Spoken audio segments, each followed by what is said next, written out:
Sleepers at every position for Fantasy Week 2 right now on Fantasy Football Today in 5. Welcome, everybody. Good luck to you in Week 2. Let's get those lineups set. And if you need some help, we've got sleepers at every position. I'm Adam Azer with Jamie Eisenberg. Jamie, give me some quarterback sleepers for Week 2. Teddy Bridgewater, coming off a strong debut, over 20 fantasy points in Week 1 against the Giants, taking on a Jaguars team that struggled to defend Tyrod Taylor last week. So I know he loses Jerry Jeudy, but I like the setup for Teddy Bridgewater in a second straight game on the road. And then I'll go back to Tyrod Taylor again. I think what we saw from him last week is encouraging with the 4 for 40 on the ground. This time, though, I think he's going to be chasing points, so we may see a little bit higher pass volume. He's going to take a lot of hits. He's going to be sacked. There's going to be a lot of pressure on him from that Browns defense. But this could be the perfect, chasing point scenario where Tyrod helps you in those 2 quarterback superflex leagues. Not always easy to find running back sleepers, so help us out. I'll go with the 2 pass catching guys that I think are going to be, maybe in this category all season long. When you look at Nyheim Hines and James White. Now, White's a little trickier because he hasn't exactly been great when they've been playing with the lead, at least going back to last year, but that was with Cam Newton. And so I think this is still a setup where he can catch 4 to 5 passes.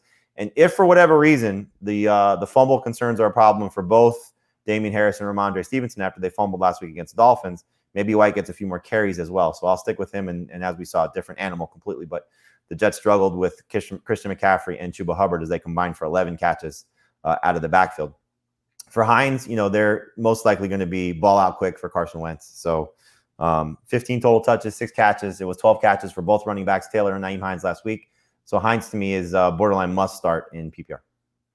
What about Trey Sermon? You consider him a sleeper this week? He does fall into that category. I think you want to take a little bit more cautious approach with him as opposed to maybe Elijah Mitchell. You can consider Mitchell a sleeper if you want to, because not a lot of people were starting him clearly when the season started. So, if you picked him up, he's in that category for sure. But Sermon, I think deeper leagues, if you're stuck, hopefully he gets some work, but it's just too risky for me. All right. How about wide receivers this week? Sleepers. There's a lot. I'll look at the 2, big play potential guys, Marquez, Valdez, Scantling, and Sammy Watkins.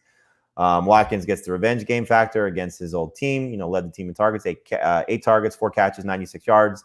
So I think you're going to see Lamar Jackson have to throw a little bit more, which is not something that we love for him because we like him running. But clearly, if Watkins has a chance for 8 targets against his former team, hopefully he delivers. And then with Valdez Scantling 7 targets last week, the Lions are clearly not good. I think Aaron Rodgers does whatever he wants. So I like Valdez Scantling. And then I'm going to go back to a guy who I don't think we drafted as a potential sleeper. We probably drafted him as a borderline starter. I think Marcus Callaway has a good game. I think we're looking at a guy that was on the field a ton, 20 pass attempts for Jameis Winston. There'll be more attempts in his direction. So I think this is a game where Marcus Callaway gets going and, Sean Payton allows Jameis Winston to take a few shots down the field. Okay. How about tight ends? Cole Kmet, the fact that no Bears receiving threat against the Rams had over 45 receiving yards should make you encouraged that even though he only had in the low 40s, he had 7 targets from Andy Dalton. And I think he's going to be a big factor in the passing game as probably the 3rd threat. Once we get past Allen Robinson and I think still Darnell Mooney, because I know Marquise Goodwin had a big game.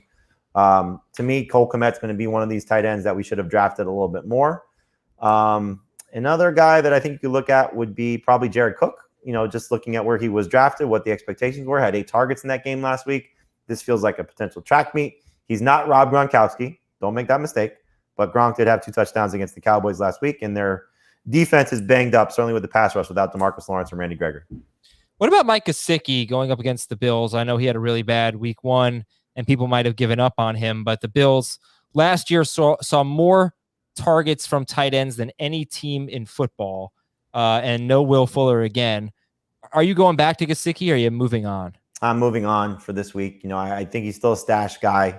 I wouldn't get rid of him yet because there's going to be some big moments, I think, down the road. But they're concerned about their offensive line situation. So they played more of a blocking tight end in Durham Smythe. I think Adam Shaheen's actually going to be able to play. I'm not 100% sure on that, but that's just something to keep an eye on. So a lot of bodies at that spot. And I don't think the Dolphins necessarily care about style points. They just want to get wins. And so this is going to be a grind out type of game for them if they're going to try and, slow it down, muck it up.